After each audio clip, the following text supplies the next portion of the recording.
Halo, jumpa lagi dengan saya di Oki Rizan Channel.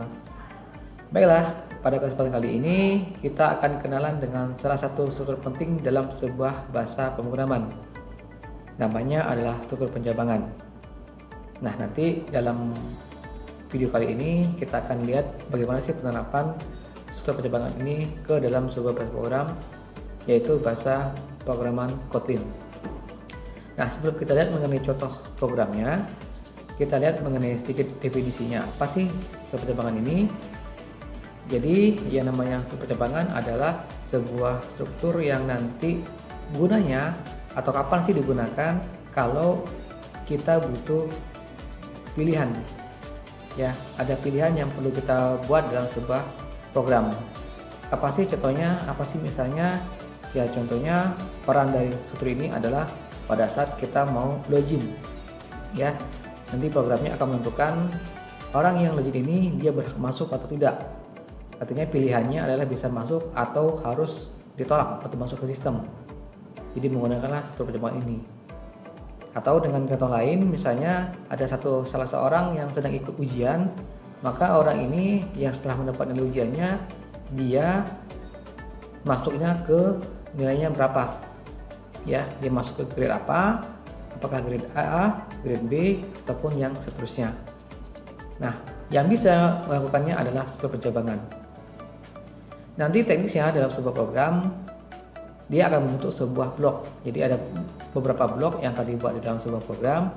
Nanti dari blok inilah yang akan menentukan sintaknya akan dikerjakan atau tidak sama sekali. Ya, seperti itu. Nah, untuk penjabangan ini dia punya ada banyak struktur, walaupun sebetulnya ini sudah baku ada di beberapa bahasa pemrograman dan hampir sama ya di semua program. Paling nanti bedanya adalah proses ataupun bentuk tanda bacanya. Nah, sekarang langsung aja ya kita lihat contoh programnya. Saya akan buka menggunakan aplikasi English IDEA. Oke, jadi seperti yang saya singgung tadi, untuk bahasa ataupun struktur penjabangan itu ada banyak. Nah, kenapa ada banyak? Itu tergantung dengan jumlah pilihannya, ya. Jadi kalau pilihannya ada cuma satu, maka ada bentuk sendiri, ya. Ada struktur sendiri. Kalau ada dua pilihan, maka juga nanti ada bentuk ataupun struktur sendiri. Ataupun ada yang lebih dari dua, itu juga ada bentuknya sendiri. Nah, sekarang kita lihat untuk yang pertama. Untuk yang pertama, ya, itu disebut dengan struktur if then. Jadi ini kelihatan di nama file yang saya buat di sini, ya, namanya ini bentuk if then.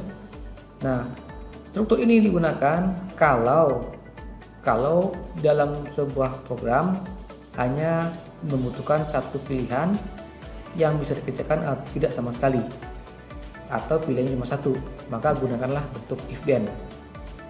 Nah, yang mana sih bloknya ataupun bentuk if-nya? Jadi untuk if-nya sendiri ini dia ya. Ini bentuk baku dari if ya.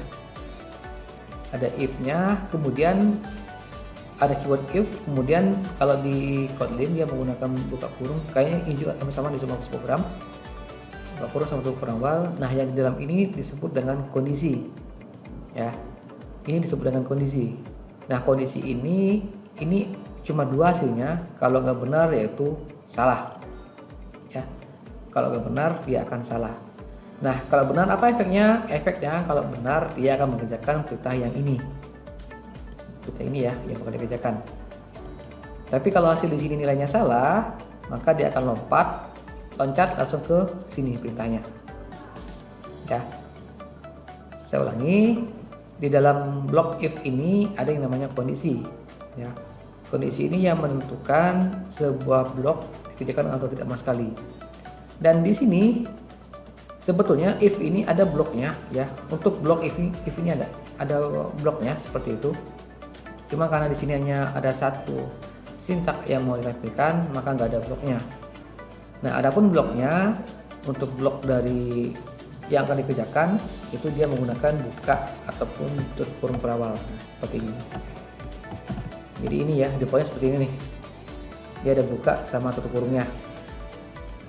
Saya ulangi, artinya dari blok ini, ya, blok ini akan dikerjakan kalau kondisi yang di sini nilainya betul. Oke, sekarang kita coba aja langsung. Kita coba running ya. Kita running programnya. Di sini keywordnya ataupun kondisinya adalah angka. Ya, di sini ada sebuah variabel. Ini bukan huruf ya, bukan angka, bukan nomor ya. Tapi ini ada sebuah variabel namanya angka.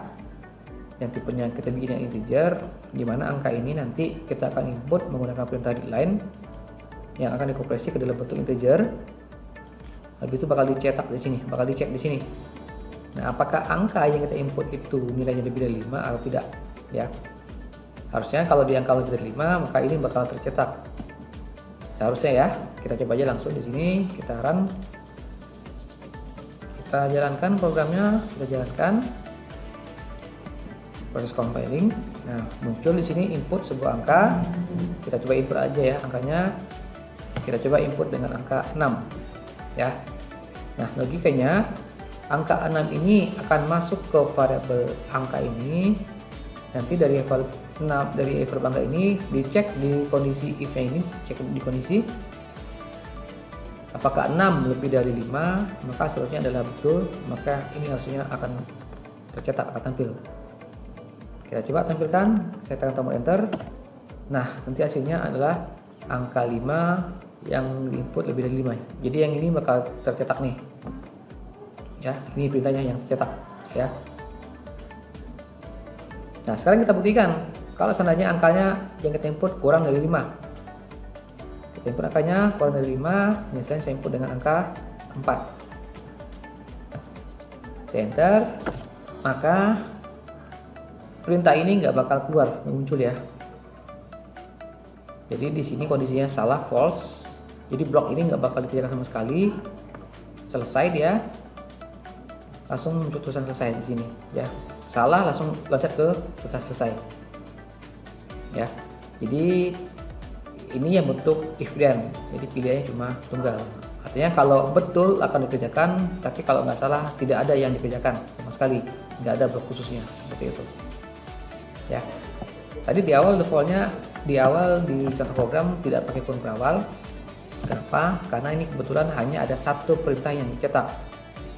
Tapi kalau ada dua perintah, maka harus pakai kurung berawal.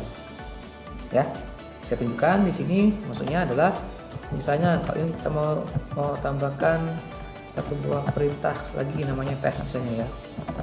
Nah, kalau nggak pakai kurung berawal, ya, nggak pakai kurung berawal, nanti ini mau benar ataupun salah dia akan tetap tercetak begitu ya. Saya input dengan angka 4 dengan kondisi salah, maka tes juga keluar nih.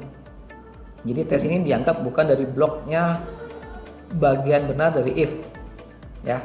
Begitu juga kalau saya input dengan angka 6 misalnya ya, 6, maka tes juga bakal keluar karena dia bukan dari blok dari if ya.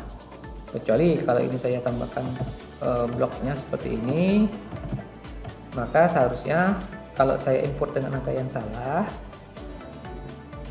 angka 4 misalnya, di sini saya input dengan angka 4, angka yang salah, maka tes nggak keluar ya. Tulisan tes ini nggak keluar karena ini akan baru muncul kalau kondisi di sini hanya benar ataupun true ya. Nah, ini bentuk if then. Nah, sekarang kita lihat bentuk yang kedua, namanya bentuk if then else ya.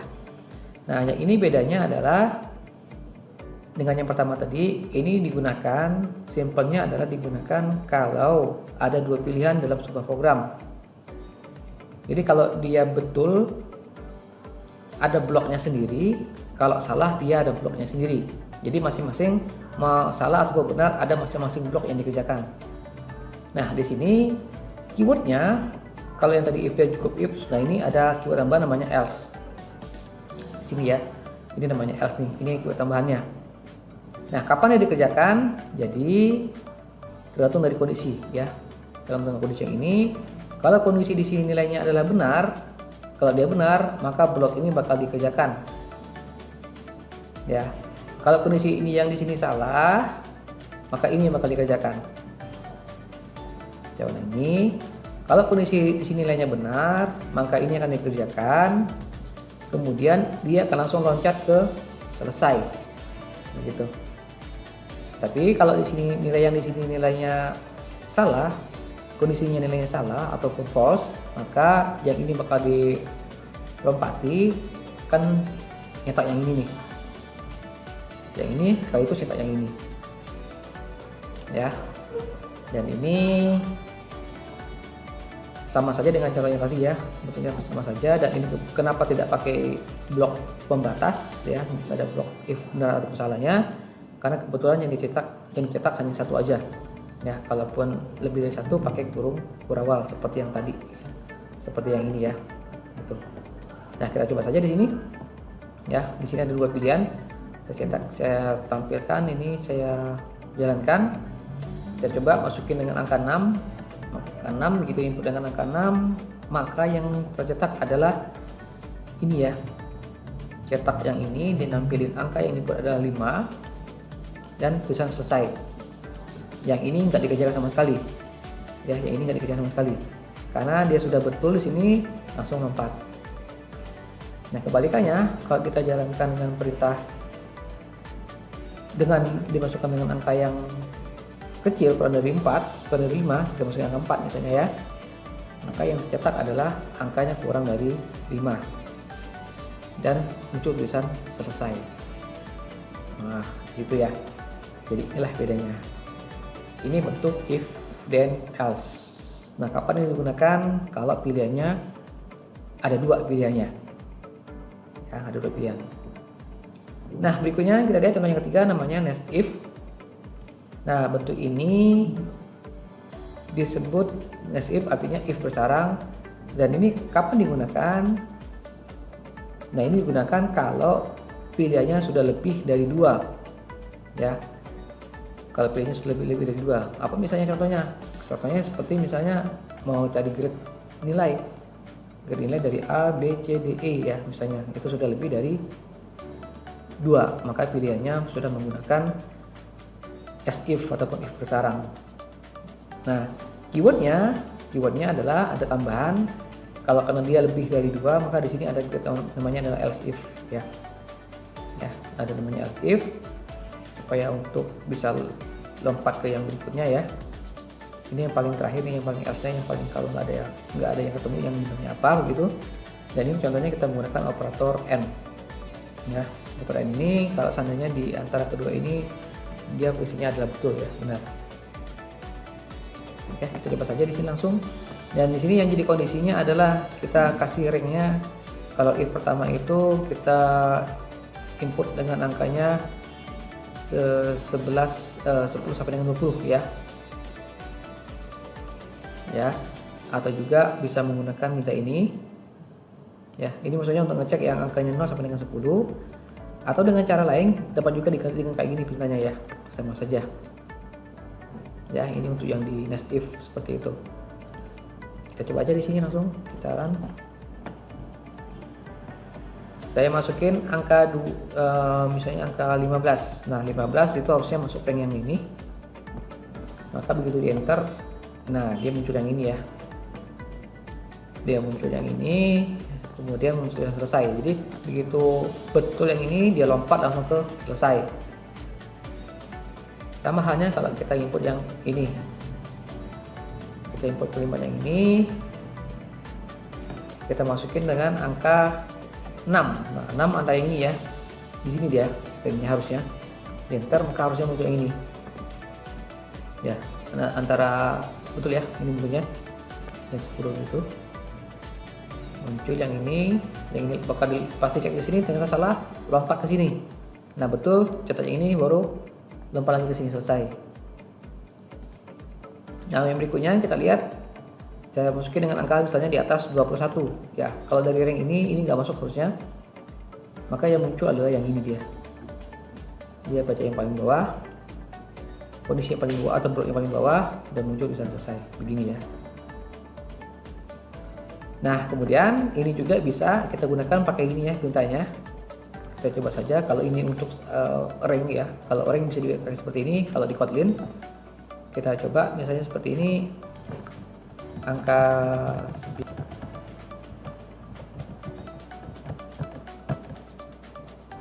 Ini kita ganti bisa menjadi angka in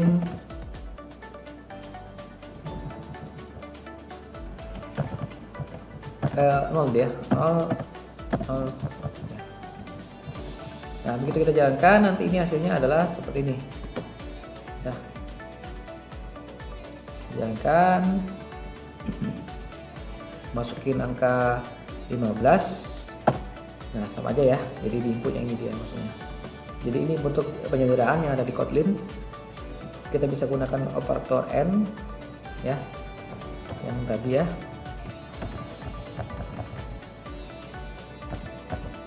Ya, bisa gunakan bentuknya seperti ini atau bisa seperti ini.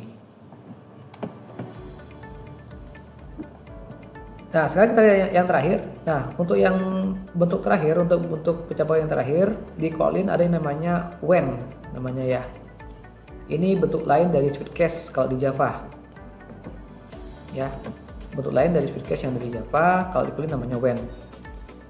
Ya, ini biasanya kalau di kita untuk biasanya ya gampang ya, simpelnya Sweetcase ini untuk kondisinya kalau menggunakan operator aritmatika dia menggunakan operator sama dengan ya. Nah, di sini pakai when. Nah, bentuknya seperti ini bentuknya ya. Kita ada kata kuncinya when, kemudian apa yang mau kita cek di sini. Ini sebagai contoh kita pakai variabel namanya kode hari. Dan di sini yang jadi kondisinya adalah yang dicek adalah angka yang input antara 1 sampai dengan 7. Begini ya. Jadi tergantung dengan ini angkanya berapa, ini untuk yang angkanya fix ya seperti ini. Oke, kita jalankan coba di sini. Kita run.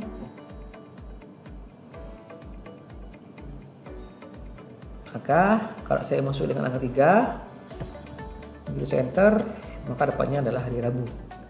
Ya, hari Rabu seperti ini.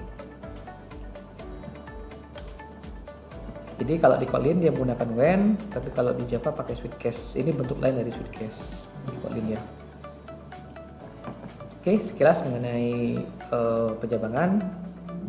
Jadi kalau yang bentuk pakai if then ini kalau untuk yang pilihan tunggal, if then else ini bentuknya kalau pilihannya ada 2. Else if ataupun if besaran itu kalau pilihannya lebih dari 3, atau bisa menggunakan bentuk when yang ada di Kotlin. Ya, demikian contoh struktur pencabangan yang ada di bahasa pemrograman khususnya Kotlin. Mudah-mudahan apa yang bisa disampaikan ini ada manfaat untuk kita semua. Terima kasih atas perhatiannya, sampai jumpa lagi. Bye.